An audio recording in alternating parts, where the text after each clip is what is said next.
Madame, Monsieur, bonjour et bienvenue dans notre magazine en direct de la rédaction du mois de novembre. Un numéro dans lequel vous découvrirez en deuxième partie comment optimiser son CIMR 2018 grâce au conseil de notre experte Sophie Merchat, rédactrice en chef du feuillet hebdomadaire. Mais pour ouvrir cette édition, je vous propose de continuer à nous intéresser de près à la loi Avenir professionnel et plus particulièrement à la réforme de l'obligation d'emploi des travailleurs handicapés, l'OETH. L'objectif affiché, rendre cette obligation plus efficace en privilégiant l'emploi direct des intéressés. Pour faire le point sur ces nouveautés, nous recevons Frédérique Roseau, rédactrice en chef adjointe de l'ARF Social. Bonjour Frédérique. Bonjour Marianne. Alors pour commencer, Frédérique, peut-on dire des mesures que vous allez nous exposer qu'elles vont s'appliquer à partir du 1er janvier 2020 ? Effectivement, dans leur majorité, toutes ces règles qui concernent la réforme de l'obligation d'emploi des travailleurs handicapés vont s'appliquer à partir de 2020. En fait, vont être concernées les OETH à partir du 1er janvier 2020, toutes celles qui vont suivre. Donc la première concrètement concernée va être l'OETH 2020, déclarée en 2021. Alors une première série de changements concerne la déclaration qui incombe à l'employeur et qui sera, semble-t-il, imposée à toutes les entreprises. Oui, les employeurs, ce sont les employeurs de 20 salariés et plus qui restent soumis à l'OETH. Aujourd'hui, il n'y a que ces employeurs qui produisent une déclaration. À l'avenir, à partir de 2020, tous les employeurs, quel que soit leur effectif, vont produire une déclaration dans laquelle ils vont indiquer le nombre de bénéficiaires de l'obligation d'emploi qu'ils ont à leur effectif. Donc, même si je suis non assujetti, je suis employeur, à partir de 2020, je vais donc fournir cette déclaration. Les débats parlementaires nous ont expliqué pourquoi on imposait cette nouvelle déclaration. Il s'agit de retracer en fait les pratiques des petites entreprises, même non assujetties, en matière d'emploi des travailleurs handicapés. Mais est-ce que ça signifie que les employeurs, ces employeurs-là, vont devoir remplir une déclaration supplémentaire ? Non, alors heureusement pour les employeurs, il ne va pas s'agir de remplir un document supplémentaire puisque à partir de l'obligation 2020, la déclaration OETH va se faire via la déclaration sociale nominative. Ce qui veut donc dire concrètement que cette DSN va être modifiée pour pouvoir préciser les caractéristiques d'emploi de chaque salarié concerné. La loi Avenir professionnel, d'ailleurs, est venue préciser que le contenu de cette déclaration est confidentiel. Ce qui veut dire que si jamais on a à notre effectif un salarié handicapé qui postule ailleurs, l'autre entreprise ne va pas pouvoir demander, accéder au contenu de cette déclaration. Ce sont les employeurs d'au moins 20 salariés qui doivent compter à leur effectif au moins 6% de bénéficiaires de l'OETH, mais la loi alourdit cette obligation. Oui, alors elle l'alourdit, pas sur le taux, puisque le taux va bien rester de 6%. C'est au niveau de la prise en compte, de l'appréciation du remplissage de l'obligation qu'il va falloir se placer. Puisqu'aujourd'hui, dans le cas d'une obligation à établissement multiple, l'obligation d'emploi s'apprécie au niveau de chaque établissement autonome d'au moins 20 salariés. À partir du 1er janvier 2020, l'obligation s'apprécie au niveau de l'entreprise. Ce qui veut dire que si je me place dans une structure où j'ai une entreprise multi-établissements, plusieurs établissements dont aucun n'atteint 20 salariés, mais au cumul, l'entreprise atteint et dépasse les 20 salariés. Aujourd'hui, il n'y a pas d'obligation d'emploi des travailleurs handicapés.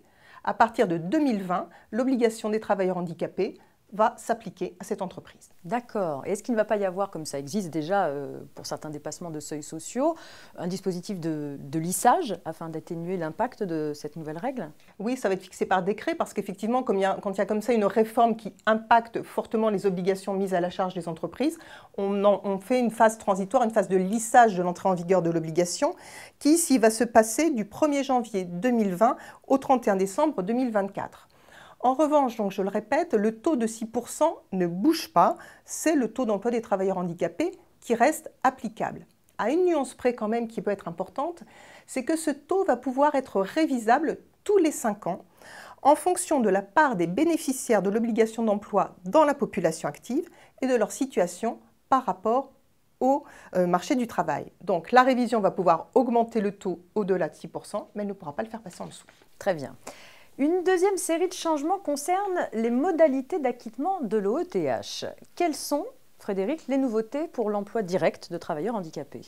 C'est que cet emploi direct il va être largement favorisé, facilité, alors qu'il va y avoir une restriction des mesures alternatives. La loi pose un principe, une définition. Elle dit que l'employeur s'acquitte de son obligation d'emploi en employant des personnes bénéficiaires de l'OETH, quelle que soit la nature et la durée de leur contrat. Donc on a l'impression qu'on va ouvrir, ce n'est pas une impression d'ailleurs, c'est la réalité, qu'on va ouvrir la prise en compte de tout un tas de statuts et de contrats. Alors, c'est un fait, ça va être le cas après la réforme, mais aujourd'hui, on peut déjà dire qu'il y a déjà quand même une ouverture, puisque moi, je suis employeur, je peux remplir mon obligation d'emploi, par exemple, en ayant des stagiaires handicapés à mon effectif. Les intéressés vont être décomptés selon des modalités fixées par décret. D'accord. Est-ce que la prise en compte dans le ETH des stagiaires handicapés ou des personnes handicapées en période de mise en situation au milieu professionnel va obéir à de nouvelles règles ? Oui, ça va être modifié, puisque à partir de 2020, dans le nombre des personnes handicapées qui sont notre effectif, ces stagiaires ou ces personnes de mise en situation professionnelle vont être décomptés quel que soit leur nombre. Donc je vais tous les prendre en compte. Alors qu'actuellement, je vais les prendre en compte dans mon obligation d'emploi des travailleurs handicapés, mais ça va être plafonné à 2% de l'effectif total de mon entreprise. Donc, ils vont être pris plus largement, et pris plus largement aussi parce qu'ils vont être comptabilisés, quelle que soit la durée de leur stage ou de leur période de mise en situation, même si on n'atteint pas les 35 heures. Très bien. Alors, si la réforme favorise l'emploi de personnes handicapées, ce n'est pas tout à fait le cas pour le recours aux mesures alternatives. Est-ce qu'on peut parler même d'un coup de frein donné aux accords agréés ? Oui, très certainement, il y a une restriction. Alors déjà, si on commence par les accords agréés, l'employeur peut effectivement remplir partiellement son obligation d'emploi des travailleurs handicapés en appliquant un accord agréé qui met en œuvre un programme annuel ou pluriannuel en faveur des travailleurs handicapés. Il peut s'agir d'un accord de groupe, d'un accord de branche ou d'un accord d'entreprise, par exemple, qui est agréé. Cette possibilité, elle reste ouverte aux entreprises, mais l'accord ne va plus être valable que 3 ans, renouvelable une fois, donc ça nous donne un total de 6 ans. Et à terme, l'employeur qui arrive à terme de ces accords, eh bien, soit il s'engage dans une démarche directe d'emploi des handicapés, soit il peut toujours avoir un accord, mais il faut qu'il renégocie un accord totalement nouveau. D'accord. Le but, en fait, c'est d'amener l'entreprise à adopter une politique de ressources humaines qui soit en faveur de l'emploi direct des travailleurs handicapés, qui soit en faveur de la prévention de la désinsertion professionnelle et du maintien des travailleurs dans l'emploi des travailleurs handicapés. Ça, c'est ce qu'on a dit pendant les débats parlementaires. Alors, dernière précision sur ce point. Première chose, puisqu'on a dit que l'obligation d'emploi des travailleurs handicapés s'apprécie au niveau de l'entreprise, ça veut dire que ça sonne la fin des accords d'établissement. On a parlé de programmes pluriannuels ou annuels aujourd'hui dans ces accords agréés, mais à l'avenir, il ne pourra plus y avoir que des programmes pluriannuels. Et puis, quel est le sort des accords qui seront en vigueur avant le 1er janvier 2020 ? Eh bien, ils vont courir jusqu'à leur terme, mais ils ne vont plus être renouvelables donc qu'une fois, avec une durée maximale de 3 ans. Et si c'est un accord d'établissement, il ne sera pas renouvelable. Très bien. Dans les mesures indirectes pour remplir son obligation d'emploi des travailleurs handicapés, il y a aussi les contrats signés avec le secteur protégé ou les entreprises adaptées. Cette possibilité n'est-elle pas en voie de disparaître ? Alors, elle ne va pas disparaître, elle va être prise en compte différemment. Donc vous avez raison, il y a quand même une réforme du système. Aujourd'hui et demain encore, l'entreprise va pouvoir toujours, pour s'acquitter de son obligation d'emploi, conclure des contrats de fourniture, de sous-traitance, de prestation de services avec des entreprises adaptées, des centres de distribution de travail à domicile ou des établissements ou services d'aide par le travail agréés. Elle peut aussi, l'entreprise, conclure des contrats avec des travailleurs indépendants handicapés. Les montants de ces contrats sont aujourd'hui convertis en bénéficiaires de l'OETH dans l'entreprise. À partir de 2020, ces contrats ne seront plus ainsi convertis, donc ils ne vont plus permettre de s'acquitter de l'obligation d'emploi, mais on va le voir, ils vont être pris en compte d'une autre façon. La réforme ajuste également la contribution AGEFIP et notamment ses modalités de calcul. Est-ce que vous pouvez nous en dire un peu plus, Frédéric ? Bien sûr, effectivement, l'entreprise, quand elle ne remplit pas son obligation d'emploi, par l'emploi direct, par l'accueil de stagiaires, par des contrats de sous-traitance, elle verse une contribution à l'AGEFIP. Ce système de contribution perdure. À partir de 2020, en revanche, les dépenses qui correspondent aux contrats qu'on vient d'évoquer, les contrats de sous-traitance, de prestation de services avec le secteur des entreprises adaptées, eh bien, ils ne sont plus pris dans le remplissage de l'obligation d'emploi. Par contre, les montants pourraient être déduits de la contribution AGEFIP selon des modalités à fixer par décret. De plus, si ces contrats représentent une valeur minimale fixée par décret, Ils vont permettre à l'employeur d'échapper à la contribution majorée que risque l'entreprise lorsqu'elle est restée passive pendant plus de 3 ans en matière d'emploi de travailleurs handicapés.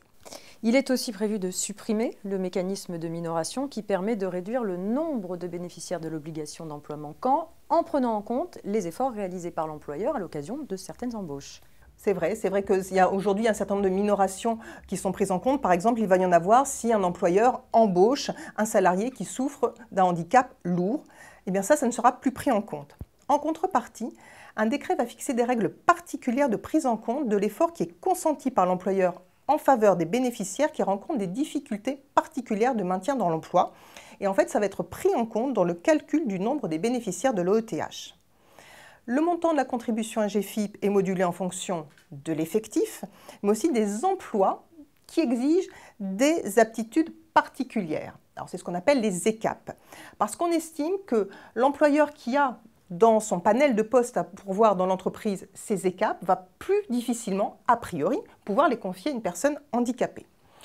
La difficulté, c'est que la liste des ECAP date de 1987, donc elle est devenue obsolète parce que les métiers et les postes ont beaucoup évolué, donc elle va être révisée, il y a un processus qui va être mis en place. Ça sera finalisé par un décret, mais qu'on ne doit pas attendre avant le 1er juillet 2019. Puis dernier point sur la contribution AGEFIP, eh bien, dans quelques temps, on ne la versera plus, cette contribution à l'AGEFIP directement, mais elle sera recouvrée par les URSSAF ou par les MSA. Très bien. Alors, notre dernier point va nous permettre de balayer diverses mesures sur l'emploi des personnes handicapées. Nous vous écoutons. Alors, effectivement, on n'est plus dans le cadre pur et dur de l'obligation d'emploi des travailleurs handicapés, mais il y a quand même des mesures dans cette loi Avenir professionnel qui concernent ces populations. D'abord, le télétravail. Alors, aujourd'hui, en l'absence d'accord collectif ou de chartes qui réglementent le télétravail dans l'entreprise, l'employeur et le salarié peuvent de gré à gré se mettre d'accord pour le recours au télétravail. Depuis le 7 septembre 2018, les salariés handicapés auxquels l'employeur refuse le télétravail vont avoir droit à une réponse motivée de la part de l'employeur. Puis par ailleurs, si jamais on a un accord collectif ou une charte qui organise le télétravail dans l'entreprise, eh bien ce document doit impérativement aborder les questions de l'accès au télétravail des travailleurs handicapés. L'emploi d'une personne handicapée devient un motif de recours à l'intérim, mais à quelle date ? Alors effectivement, c'est une mesure très spécifique. On prévoit du 1er janvier 2019 au 31 décembre 2021 la possibilité pour une entreprise de recourir à un intérimaire au seul motif que cette personne est une personne qui relève de l'obligation d'emploi des travailleurs handicapés. Puis, pour conclure donc, sur ces mesures annexes, je propose d'aborder 2 petits points sur le CPF, sur le compte personnel de formation des personnes handicapées. Première chose, les personnes handicapées bénéficient d'une majoration de l'alimentation de leur CPF, mais sans que le plafond du CPF soit relevé. Et puis deuxième point, pour le CPF de transition professionnelle, qui va remplacer le congé individuel de formation à partir du 1er janvier 2019, eh bien ce CPF de transition professionnelle va être accessible sous une condition d'ancienneté salariée. Mais cette condition d'ancienneté salariée ne s'appliquera pas aux personnes handicapées. Merci pour ces précisions et ce point très complet sur la réforme de l'OETH. À très bientôt Frédéric. À bientôt. Passons maintenant à la partie fiscale de ce magazine. La mise en place du prélèvement à la source de l'impôt sur le revenu est imminente, la fin de l'année approche, il est encore temps de prendre les bonnes décisions pour les revenus de 2018. Faut-il à tout prix éviter de percevoir des revenus exceptionnels en 2018? Faut-il ou non attendre début janvier 2019 pour payer les travaux de l'appartement que je donne en location? Je fais tous les ans un don à une association, est-ce que je dois décaler mon versement à 2019? Voici les thèmes qui seront abordés par Sophie Merchat. Elle était au micro de Stéphanie Auger. Alors, le compte à rebours pour le prélèvement à la source est lancé. On n'a plus que quelques jours, on approche de la fin de l'année 2018 pour prendre les bonnes décisions qui s'imposent en matière de crédit d'impôt pour la modernisation du recouvrement. Donc, je rappelle simplement que ce crédit d'impôt est fait pour annuler l'impôt sur le revenu des revenus de 2018 et donc a pour effet d'octroyer au contribuable une annulation de son impôt sur les revenus de 2018. Alors, cette annulation ne concerne que les revenus courants de 2018. Donc, en fait, les revenus exceptionnels ne vont pas ouvrir droit au crédit d'impôt. Alors, est-ce qu'il faut avoir peur des revenus exceptionnels? Pas forcément. Donc, on va voir dans quelques exemples pourquoi il ne faut pas avoir peur de percevoir des revenus exceptionnels en 2018. Et donc, on va faire un petit peu la revue des dernières opportunités, des dernières questions à se poser. Alors, la première question à se poser, c'est donc pourquoi avoir peur des revenus exceptionnels ?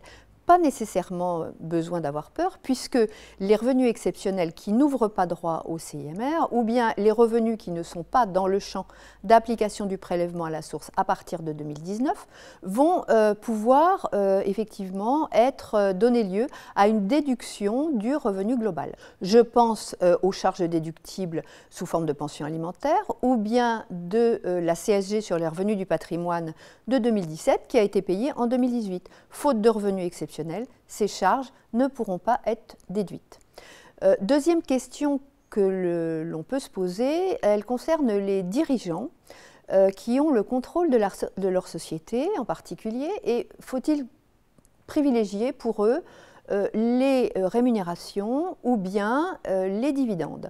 Alors la question peut se poser, pourquoi? Parce que, première chose, leur rémunération, le calcul sur le CIMR afférent à leur rémunération de 2018 va être calculé en appréciant les revenus de 2015, 2016 et 2017 par rapport aux revenus de 2018. Et donc, on va prendre le moins élevé de tous ces revenus pour calculer le CIMR.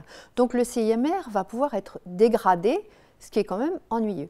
Maintenant, si ils ont à la fois des revenus exceptionnels et des revenus courants et des revenus exceptionnels, ou des revenus qui ne sont pas dans le champ du prélèvement à la source, tels que les dividendes, et donc sur lesquels il n'y aura pas de CIMR, eh bien, ils vont pouvoir bénéficier d'une part sur ces dividendes de la déduction de la CSG, d'autre part de l'abattement de 40% s'ils optent pour le barème progressif à la place du PFU. Donc c'est intéressant de percevoir des dividendes, d'autant plus que l'impôt sur les dividendes sera à ce moment-là calculé au taux moyen d'imposition et non pas au taux marginal d'imposition des revenus de 2018. Une autre question que l'on peut se poser, est-ce qu'il faut absolument décaler à 2019 les travaux sur les logements que l'on donne en location dans le cadre des revenus fonciers? Alors, surtout pas. Pourquoi? Parce qu'en fait, il y a une mesure anti-abus qui a été prise pour la mise en place du prélèvement à la source et qui veut que lorsque l'on n'a pas réalisé de travaux en 2018, on ne va pouvoir déduire de ces revenus de 2019 que les travaux payés que la moitié des travaux payés en 2019 et non pas la totalité. Donc cette règle de la moyenne, effectivement, eh bien, elle est faite pour éviter le report en 2019 des travaux de 2018. Donc vraiment, tout intérêt à payer des travaux en 2018, d'autant plus que si vous payez des travaux en 2018 mais pas en 2019, vous allez récupérer en 2019 une déduction de la moitié de ces travaux alors que vous n'aurez payé aucun travaux. Donc c'est vraiment très intéressant. Et cette règle s'applique également en cas d'imputation d'un déficit, qu'il s'agisse foncier, qu'il s'agisse d'un déficit imputable sur le revenu global ou d'un déficit reportable. Si vous avez fait des travaux en 2018, vous allez pouvoir majorer vos déficits que vous pourrez imputer ou reporter sur vos revenus de 2019. Donc, vous voyez, n'ayez pas peur de percevoir des revenus exceptionnels, n'ayez pas peur de privilégier, si vous êtes dirigeant, des dividendes par rapport à des rémunérations. Tout est une question de calcul, donc je vous propose d'aller à vos calculettes. C'est la fin de cette édition. Merci de votre attention. Rendez-vous le mois prochain avec les experts du groupe Revue Fiduciaire pour le dernier numéro de l'année 2018.